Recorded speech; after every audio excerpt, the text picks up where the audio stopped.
10 p.m. Come to order, and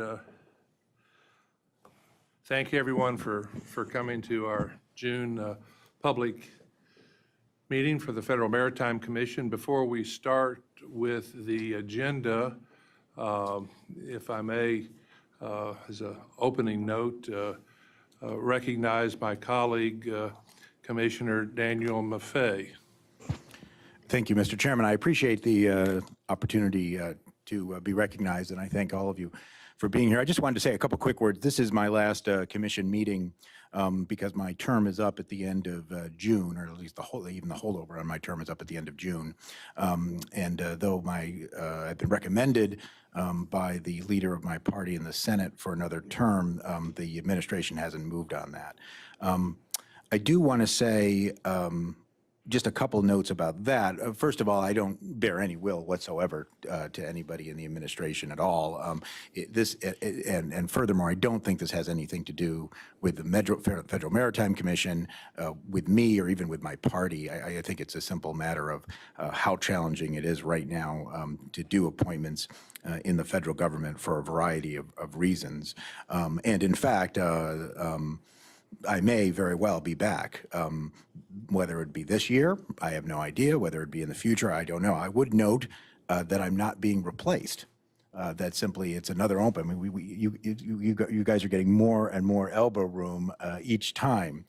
The other thing I want to note, though, is how the one thing that I really do think is a shame is that we do operate in such a bipartisan and collegial way, and that is a real testament to you, Mr. Chairman, and to you as well, Commissioner Dye, and you know, almost everything we do by consensus, and even those things we don't, I feel completely in the loop and consulted, and I really want to make that clear that I certainly don't believe that this is some sort of partisan ploy. I really do think it's simply the challenges right now in doing these sort of appointments.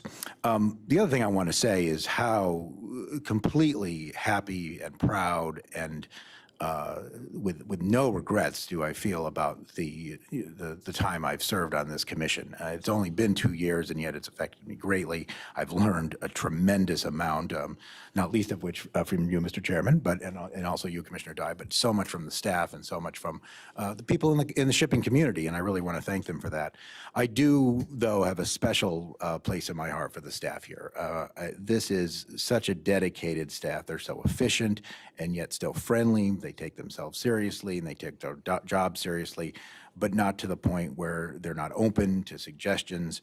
And some of the brains that I've encountered are just tremendous. And the fact that the shipping community has access to that, and the fact that we as commissioners, as political appointees, have access to that has made our job so much easier, and is one of the reasons why I think the FMC can operate with such a small staff and such a big job, and yet you know, really do, I think, the job that the Shipping Act requires in a real excellent way. So I really want to thank the staff. I again want to thank you, Mr. Chairman. I want to thank Commissioner Dye. I want to thank former Chairman Mario Cordero and my former Commissioner Bill Doyle, also, by the way, who have not been replaced. And of course, one of them could be replaced by a Republican. So it's not, again, not partisan, I don't think. But I want to thank all of my colleagues. This has been a tremendous 2 years. I've still got 3 more weeks, so I'm going to try to, you know, still learn a little bit more before I head out. And I just will remind everybody that when I left Congress, I came back there. And that was a lot more difficult and challenging than this is. So I am very serious. I hope to be back. You just can't predict the future. But this very well may not be my last meeting, even though it's my last meeting at the moment. So thank you again, Mr. Chairman. Thank you for that. Commissioner Dye, would you have any? I would very much like to thank you, Commissioner Maffei, for those kind remarks. You are a true asset to the commission, and I appreciate your willingness to work with me and our colleagues on the many important issues that are now and in the future before the Federal Maritime Commission. It's been a pleasure. Thank you very much. And in the future, that'll be great too. Thank you. Well, let me just add, on top of Commissioner Dye's comments, how much I've enjoyed working with you and learning things. I learn, try to always remember every day. I learn some new something from the staff, from Commissioner Dye. You certainly brought another perspective as a former congressman, and for example, in some of my presentations before congressional hearings and whatnot, all helpful. Behind the scenes consultation with you and hearing other points of view, again, always helpful. And I want to add from my perspective, and I'm glad it came across, that the issues that we face with our regulated community and trying to faithfully apply the standards and requirements of the Shipping Act are not partisan issues. We're trying to do the best to ensure that there's both competition and integrity in America's ocean supply chain, and to take it down to one sentence. And you've been a great asset and participant and contributor to moving that agenda forward. So thank you. Well, I want to thank both my colleagues for those remarks, and seeing that there are no tissues on the dais, I ask to continue the regular agenda of the meeting. Very good, thank you. Madam Secretary, we'll turn the agenda over to you now. Thank you. Good morning, Mr. Chairman, Commissioners. You have 2 items on your agenda this morning in open session. The first item is a briefing by staff on monitoring of ocean carrier and marine terminal operator agreements. This item will be presented by Tony Homan of the Bureau of Trade Analysis. Good morning, Chairman Corey. Good morning, Commissioner Dye, Commissioner Maffei. Today we'll be talking about monitoring of ocean carrier and MTO agreements at the FMC. Let's see.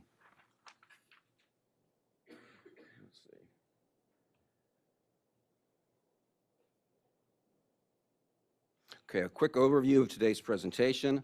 We'll be talking about our monitoring requirements under the Code of Federal Regulations, a quality management system we've stood up to provide structure for how we do our monitoring program, our general monitoring processes for all agreements, a little bit more detail on how we look at global carrier alliances, some quarterly reports we're developing in-house to help us do our monitoring, and some ongoing improvements we're doing now and will be doing later this summer.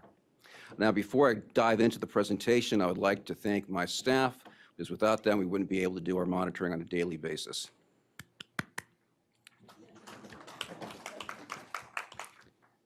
Okay, so let's talk about monitoring requirements. It's fairly explicit. We have the Code of Federal Regulations. They're under Title 46, Parts 535.702 and 535.704 to be precise. Any agreements with authority to discuss or agree on capacity rationalization must file monitoring reports. Reports are basically a lot of data. We'll go over them on the next slide. Agreements with rate authority, including service contracts with a market share of at least 35% of imports or exports, must file monitoring reports. Any agreements with rate authority, regardless of market share, must file minutes of their meetings with the Commission. And under 535.702, we can also impose alternate monitoring requirements, for example, the way we do with the global carrier alliances or certain MTO agreements, such as WIC-MATOA. Now, we currently monitor 52 agreements under these regulations. Now, let's talk a little about minutes and reports. Minutes must be filed within 21 days after the meeting. Now, by regulation, quarterly data and the reports must be filed within 70 days, but frequently they're done earlier. Alliances must file quarterly data. It's quarterly, but it's monthly data within 45 days. Now, the requirements for the reports are, again, very explicit. They're under Part 535, Appendix B. They list everything that you need to put out and how you have to frame it. There are items such as capacity utilization and liftings, market shares, revenues, average revenues, top commodities, and a narrative if there's a significant reduction in vessel capacity. This allows us to monitor any of the trends and any of the agreements. Staff is very vigilant about making sure agreement parties file their reports on time. We have an in-house expert, Randy Johnson, to help us with that. Thank you, Randy. Now, one of the things we've done is we've stood up a QMS, it's a quality management system. This is a systematic framework that allows us to provide structure for how we do our monitoring program. It's to build in resiliency, and it's a management tool so that we have a better idea what's going on with any agreement at any time, and we can help our decision makers like you all if questions do arise. Now, the first phase of the QMS is we created an Excel tool on SharePoint. It incorporates all our actively monitored agreements. We have 19 carrier agreements, 25 MTO agreements, and 8 other agreements like NISHACs, which presents its own unique monitoring challenges. Now, what we have in the SharePoint is we have links to all sorts of different documents. The first type of links are documents on what is the agreement and how we monitor it, essentially what it is, why we care about it, why we have to monitor it, and what we do when we're monitoring it. We have links to any of the data files that come from the reports, and we have links to any significant news events as they come up. So that allows management to always look at this QMS to always be vigilant of what's going on. It's not only a tool for the staff, but for management. Now, one of the things we've done is we've assigned priority ranking to all the agreements. So this was an idea my predecessor, Dr. Roy Pearson, had, so we carried it out. We have red being the highest priority, yellow, we actually have 2 phases of yellow, and we have green agreements, red being, again, the highest priority. All major agreements, such as global carrier alliances, are red. We also have certain MTO agreements being red. On a red agreement, we file internal BTA quarterly reports, which we'll go over a little bit later in the presentation. We also have several significant yellow agreements, such as Papoya. We'll start doing quarterly reports later on those. Right now, we have an issue with the amount of time and amount of staff. We're short 2 people, but we will be doing that later this year.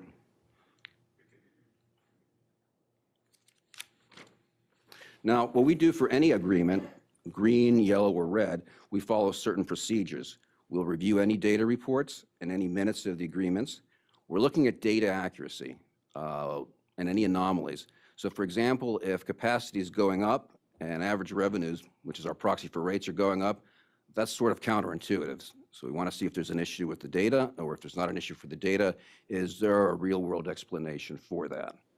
We're reading the minutes for any significant developments, and this gets back to why we do the one-pagers in the QMS, because we're looking at why we're monitoring this and certain red flags we're trying to pick up. So when we read the minutes, we're trying to focus on particular issues. We're trying to be very efficient with that. Now, if there's any issues with the minutes, we'll follow up with the agreement parties, usually via counsel, Tyler Shop. Our goal is to review all of these minutes and reports within 30 days of receipt. We have a lot of them. On a typical quarter. We get 132 sets of minutes and 142 reports. So the monitoring keeps us pretty busy on a daily basis. Now, we spend a little bit more time with the global carrier alliances. They're very important to the commission and our stakeholders. They're red agreements, as I mentioned before. We have 3 global carrier alliance agreements, 2M, the Alliance, and Ocean. We have monthly data. It's submitted quarterly. One of the things we've done is we've standardized reporting across all the alliances, and we've compiled a universal data set. I'd like to thank Dylan Richmond and Susan Eulendorf from my staff for having done that. We prepare internal quarterly reports on all these agreements, and we then post that on the QMS. We have semi-annual meetings with these agreement parties. We prepare a memo to the commission on these meetings, and then we file that on the QMS. So everything we do is pretty much on the QMS. The idea is to have something standardized so all our decision makers and stakeholders, internal stakeholders, can have access to that. Now, continuing with the global carrier alliances, my predecessor introduced a 4-tiered review, which is what we're continuing to do. We review notification of canceled sailings. We review the minutes. We look for the data accuracy. Again, we're looking at changes in rates, which is our proxy, average revenue, which is our proxy for rates, and how it moves with other variables. Does it move in an intuitive fashion? So again, if rates are going up, you would find that odd. If capacity is going up and number of vessels are going up. So you want to see things that are intuitive. If not, we have to follow up with the agreement parties and try to see if there's a real-world explanation for that. Now, the quarterly reports help us with this, and also helps my management as we can discuss this in an efficient framework. Each report is sort of like a mini market study of the alliance. We have some general information, market shares of each member within the alliance, the services in place, capacity, anything significant that's happened the last quarter, whether it was reported in the minutes or in the trade press, discussion of blanked sailings. And then we have some information on trends and data. We have some point estimates at the end of the quarter on some of the general statistics we care about, like TEUs, capacity, and the like. And then we have a linear trend, which is basically a chart that we just started introducing, so you can start seeing how the movements are going across some of the variables that matter. Right now, we've been doing things heuristically, but we're going to start doing things a little bit more rigorously later on, but that'll be my last slide.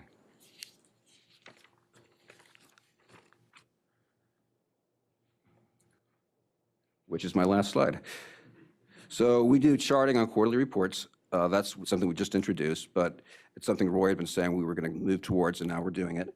We're going to enhance our trade database with some additional data so it can help in reviewing some of these anomalies that might pop up when we're looking at some of the major statistics with revenue and capacity and the like. One of the things we're doing, which is something a lot of the data agencies do, like the Bureau of Labor Statistics, and by default, we've become sort of a data agency in our monitoring program, is we're introducing some non-causal statistical tests on the global carrier alliances. It's basically looking at changes in average revenue and capacity to see if these changes are statistically significantly different from recent trends. We're doing this by carrier, by alliance, and across alliances. Basically, if changes are statistically significant, we can review trade data, the trade press, and the reported minutes to see if there are any explanations. This is sort of one of the first phases of some of the ideas we have for monitoring. Later on, we may introduce some more sophisticated testing, but that's going to depend on getting additional data and additional staff. Right now, we're short-staffed by 2.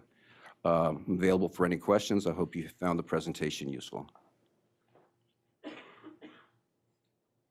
Okay, thank you very much for the presentation. Commissioner Dye, do you have some questions?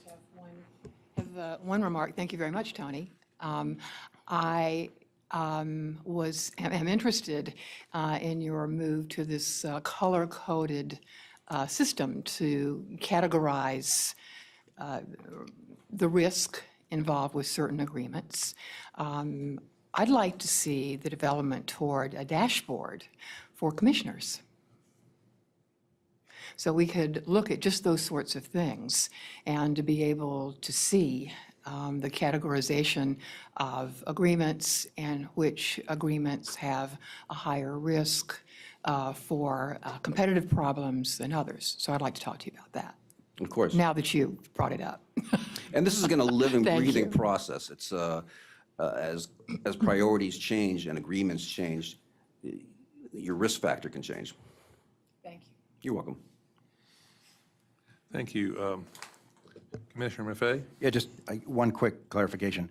So when you're enhancing these carrier databases, this is all proprietary data, right? So this would have to stay internal to the FMC.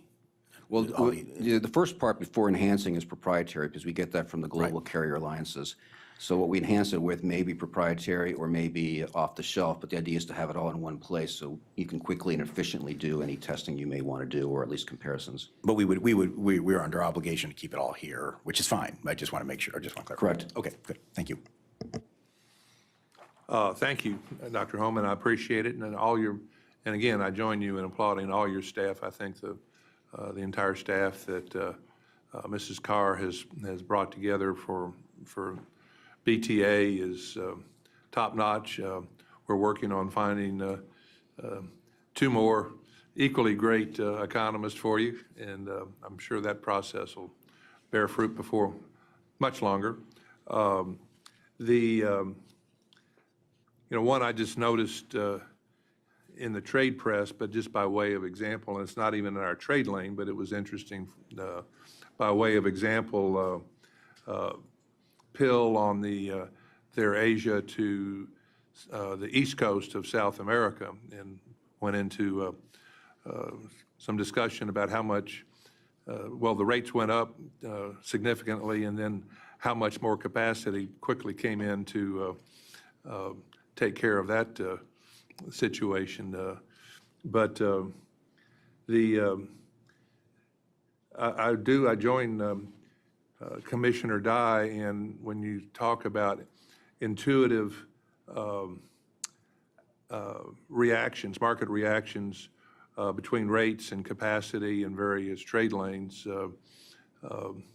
Just as one example, I said, do you use, when you say significant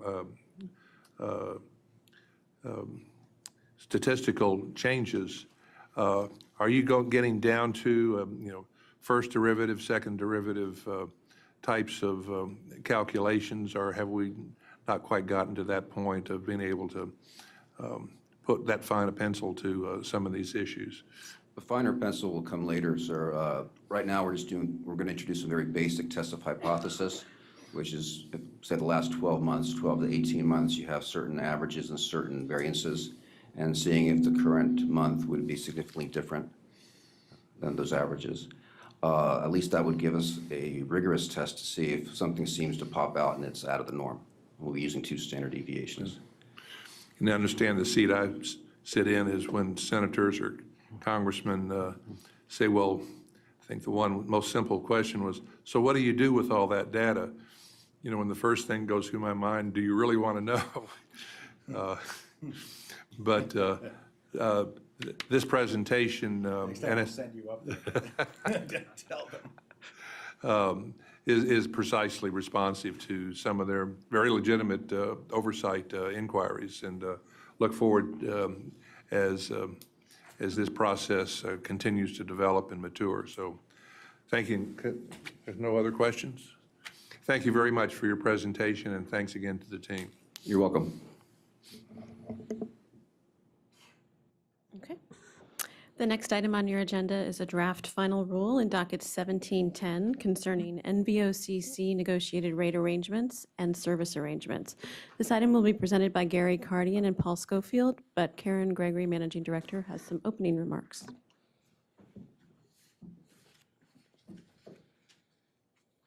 Good morning, Mr. Chairman. Good morning, Commissioners. As the Commission's Regulatory Reform Officer, I'm very pleased that in a relatively short period of time after the public comment period ended in January, on the Commission's proposed rule, staff is before you today to present this draft final rule in docket 1710. The Office of the General Counsel's Paul Schofield took the lead in preparing the draft final rule, and with extensive and valuable input from Gary Cardian. The review of Commission's rules concerning NVOCC negotiated rate arrangements and NVOCC service arrangements was at the top of the Commission's regulatory review plan. The draft final rule addresses NCBFA's petition for regulatory relief for these 2 pricing options currently available to the shipping industry. The staff's recommendation is to substantially grant the regulatory relief by the petitioners. And with that, I turn the presentation over to Gary and Paul. Good morning, Chairman Corey and Commissioners Dye and Maffei. Before you is a draft final rule for your review that proposes to amend Commission regulations governing 46 CFR Part 531 NVOCC service arrangements, or NSAs, and Part 532 NVOCC negotiated rate arrangements, or NRAs.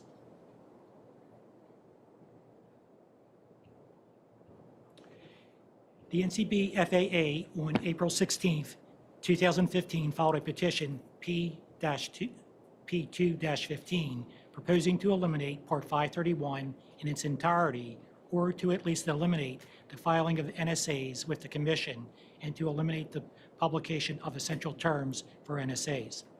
In addition, they asked to initiate a rulemaking to expand the NRA exemption in 46 CFR Part 532 to include economic terms beyond rates, and to delete 46 CFR 532.5E, which precludes any amendment or modification of an NRA after the initial shipment is received by the NVOCC or its agents.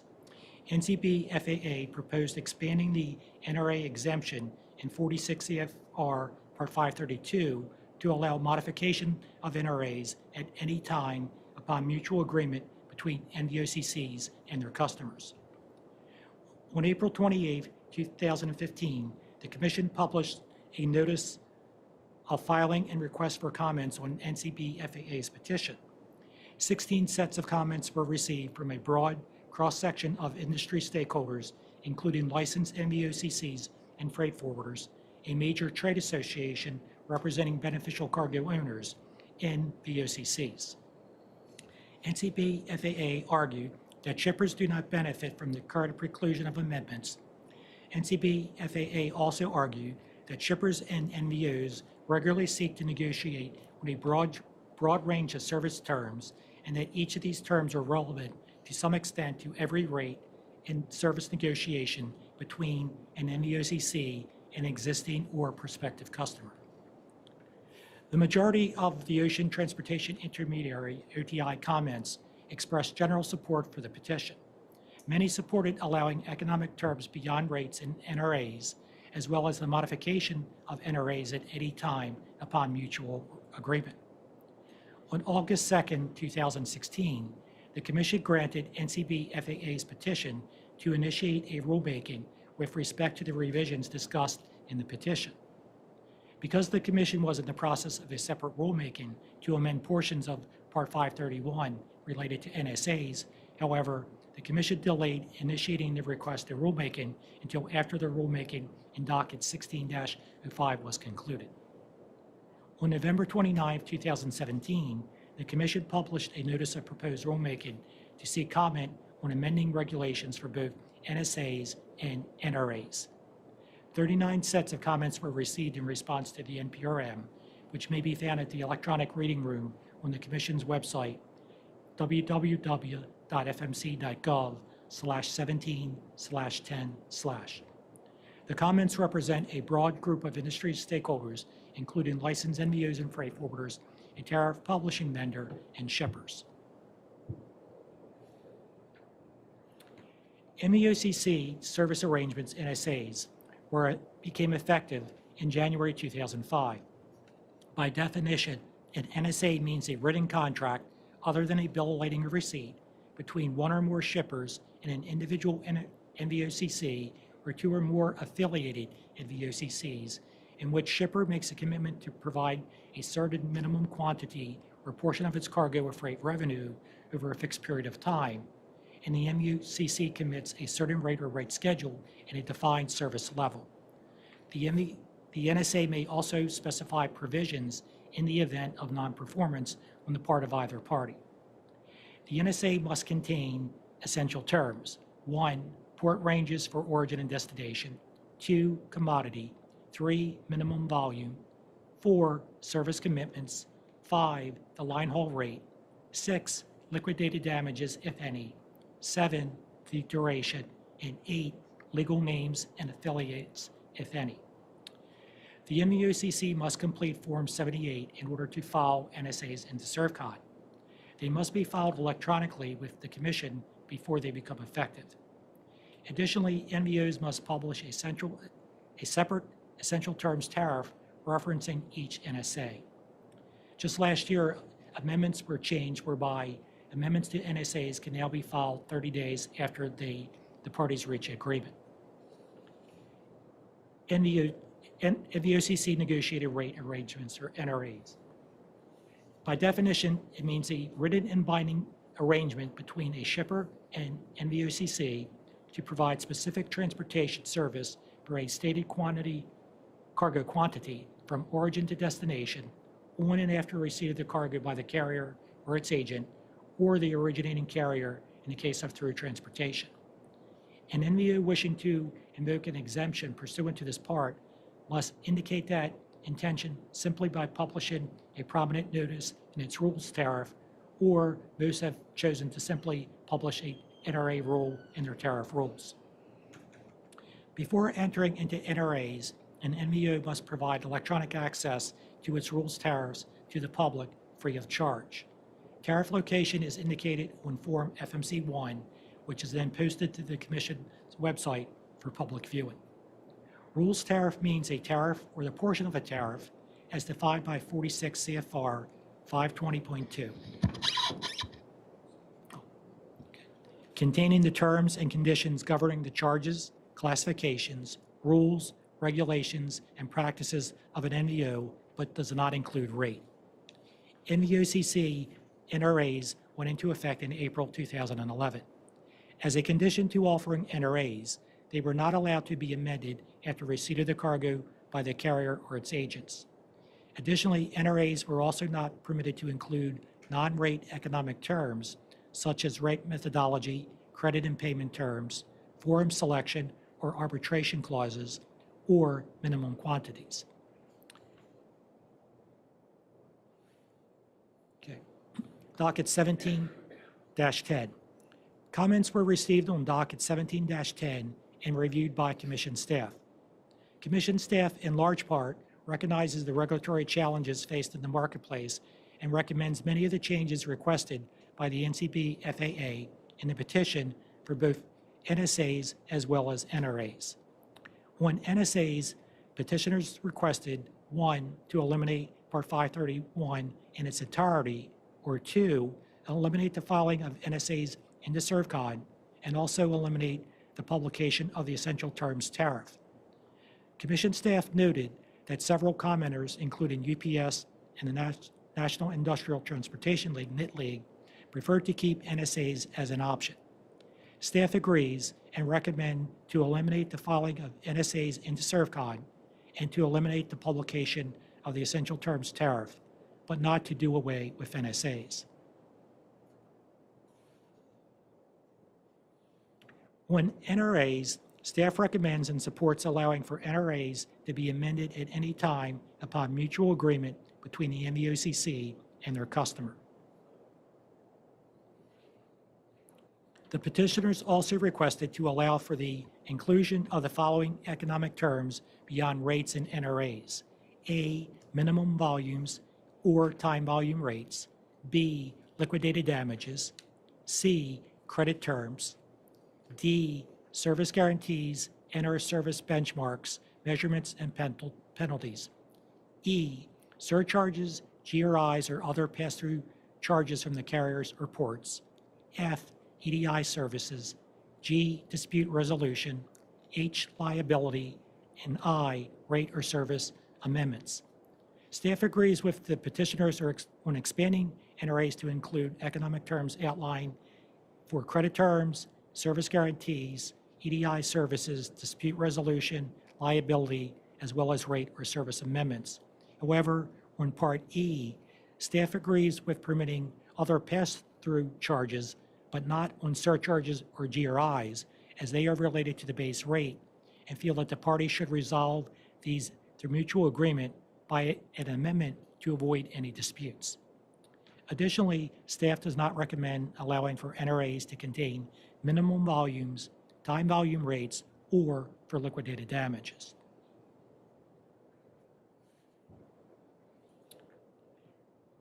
Although not requested in the petition P-215, or P2-15 rather, the Commission noted from the comments the need for NRAs to respond to an ever-changing marketplace. The Commission also noted that the smaller cargo volume in commenters' statements demonstrate that NRAs tend to be short-term and transactional in nature. Acknowledging the utility of acceptance by booking, the Commission furthermore requested input on the practice, as well as whether prominent written notice should be required. The Commission also sought input on whether or not specific wording should be required. The majority of commenters support acceptance upon booking with no writing required. NIT League, however, proposes that having a formal writing will help to avoid confusion. The Commission staff believes that the prominent written notice with fixed language stating that a booking constitutes acceptance will negate the potential confusion.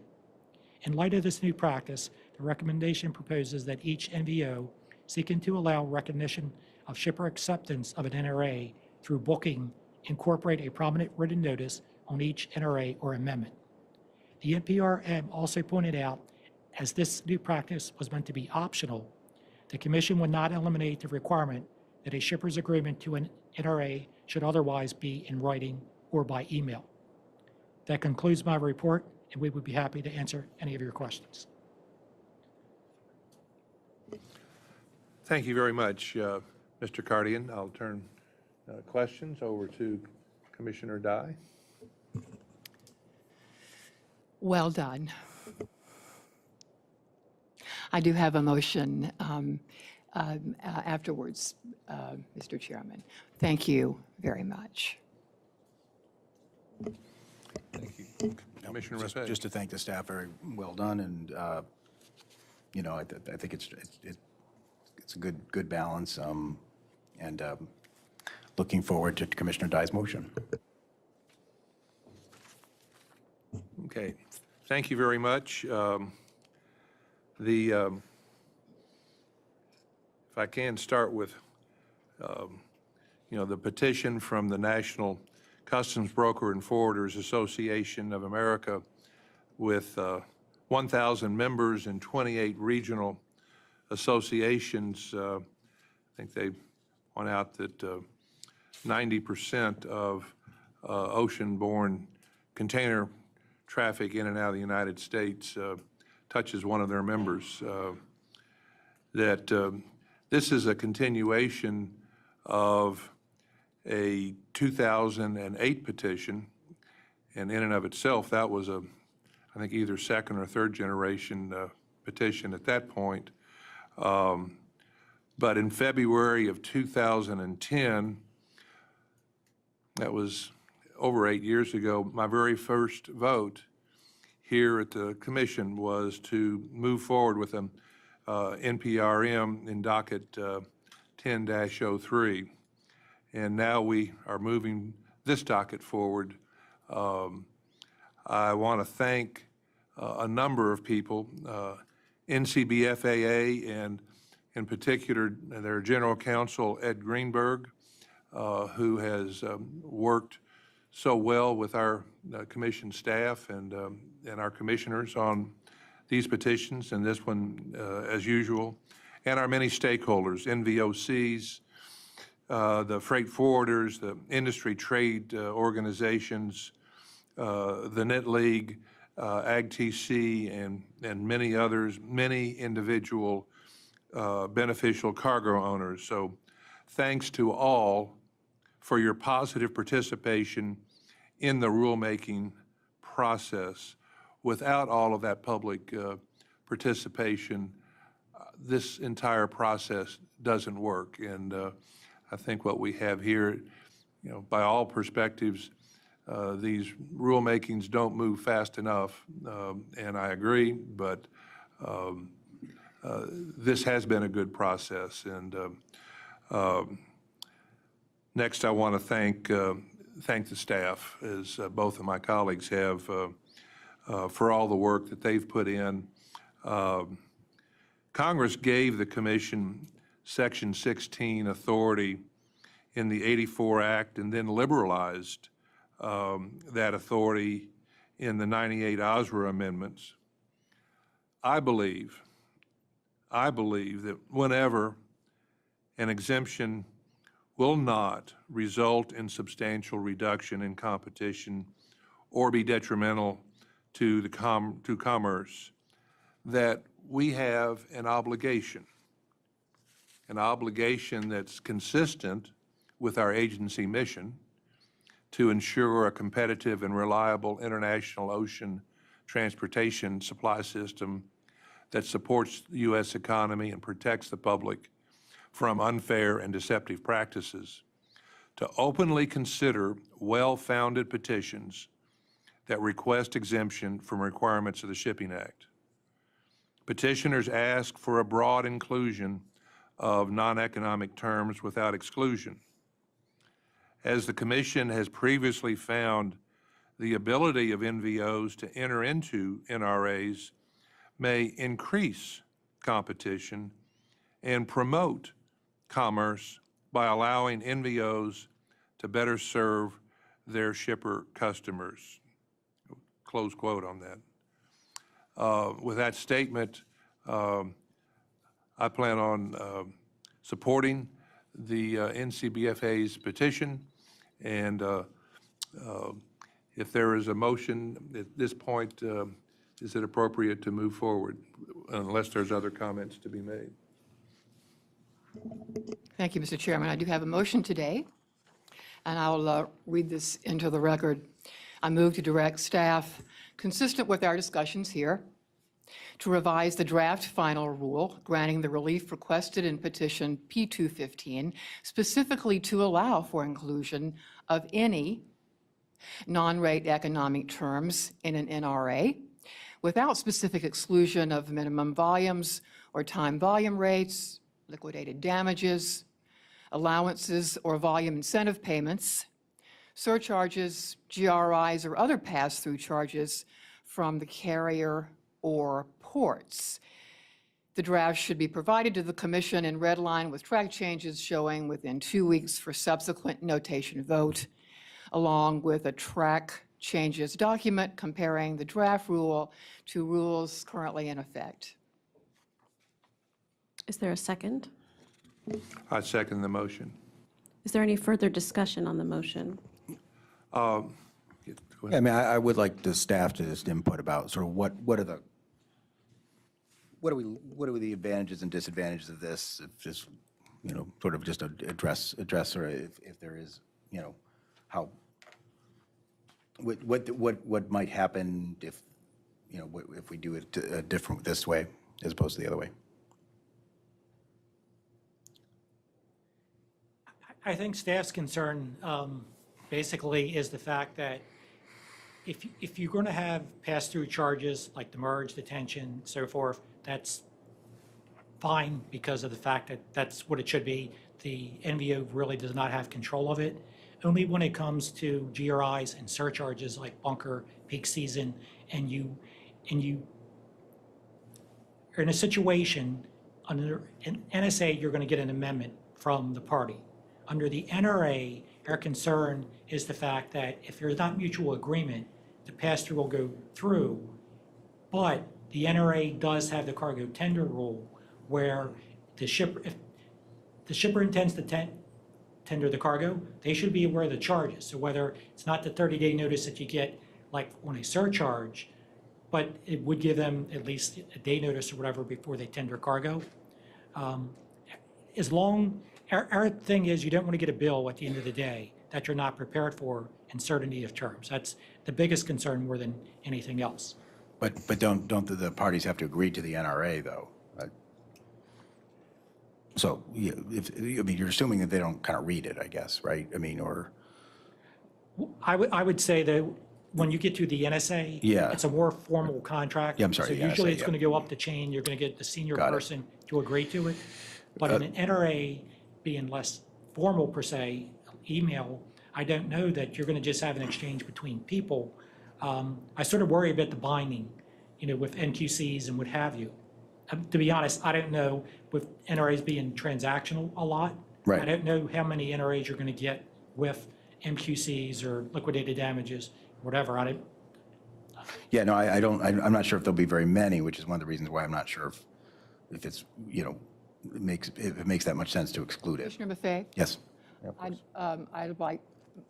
I have a little more explanation of my Okay, yep, motion. sure, I'm happy to And yield. on that point in particular, I'd say that these NRAs will change.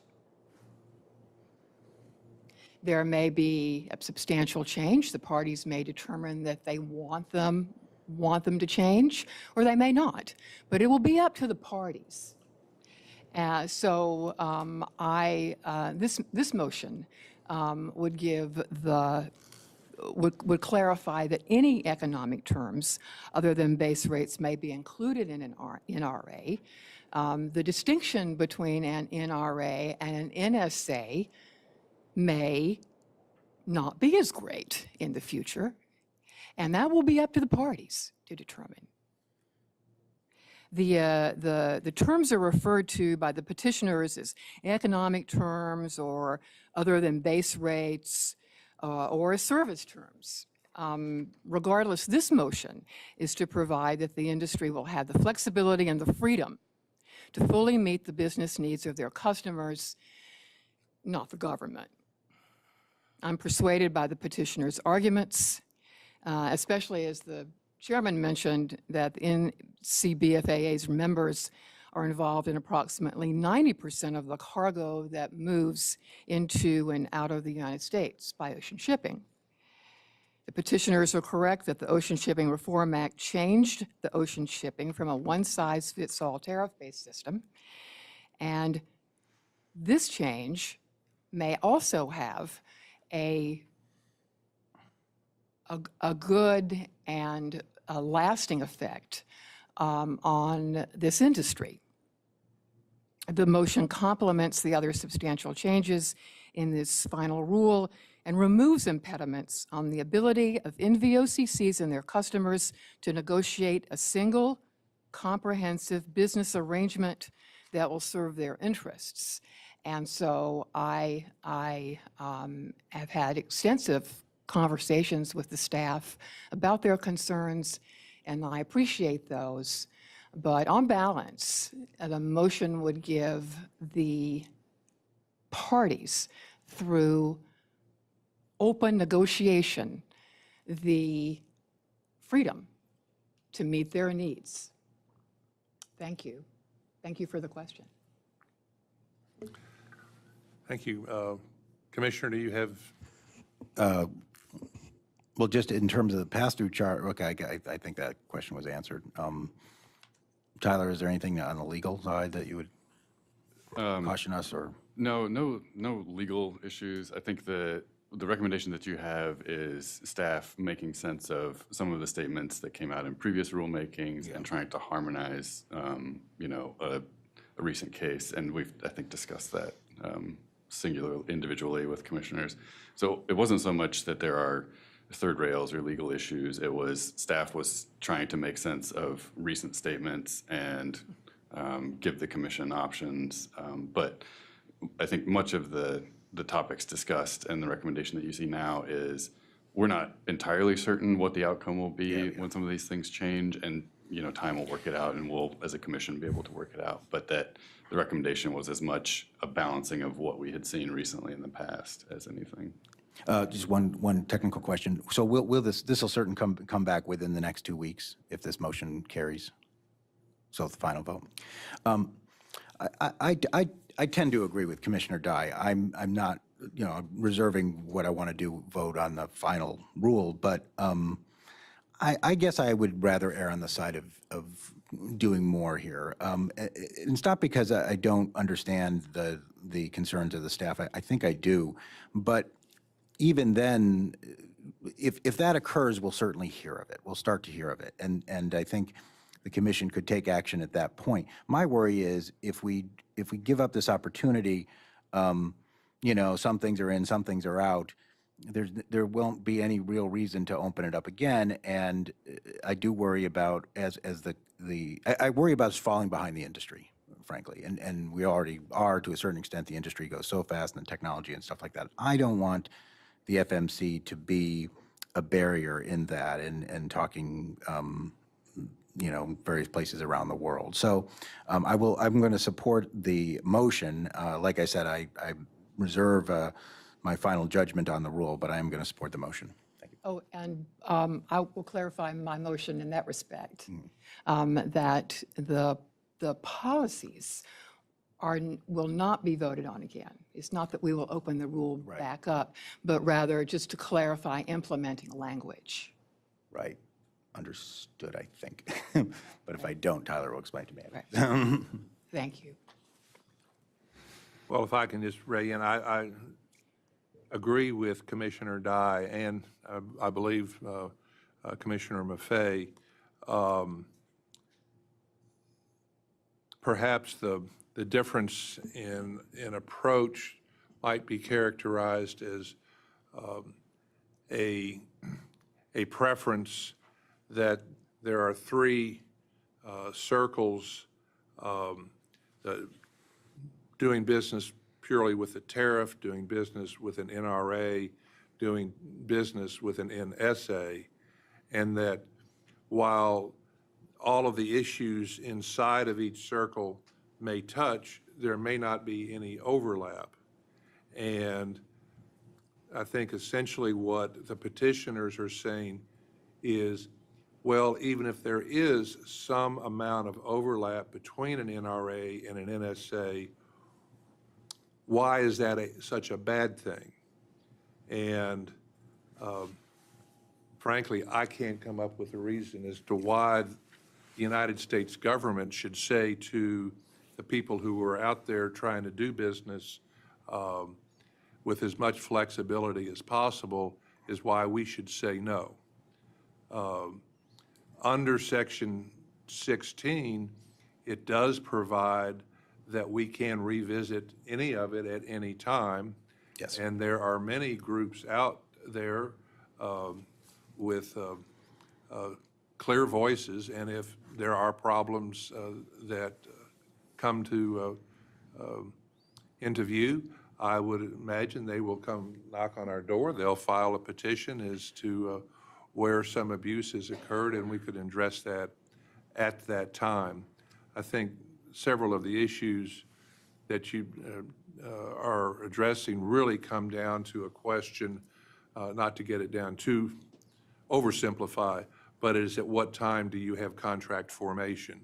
And the marketplace has a way of working that out because both sides inherently want to be sure they have clear contract formation. And that's what gives me some at least comfort that these, the issues that are brought up will be quickly resolved. So that's my last comment, and Just one, thank you, Mr. Chairman. Just one final clarification. The petition actually included a list of terms. They were terms, as the petition said, including examples. But my motion is not limited to that list. There may be other service terms that NRAs could include that were not necessarily limited in the, listed in the petition. yes, Thank you. understood. Without further comment, are we ready for a vote? Are you ready for a vote? Yes, I believe you are. Okay. Commissioner Maffei, Aye. Commissioner Dye, Aye. Acting Chairman Corey. Aye. The yeas have it, and the motion is adopted. That concludes all matters on your agenda today. All right, thank you very much. Does either of my colleagues have anything else we'd like to talk about today? Thanks, everyone, for coming, and we'll close the meeting. Thank you so much.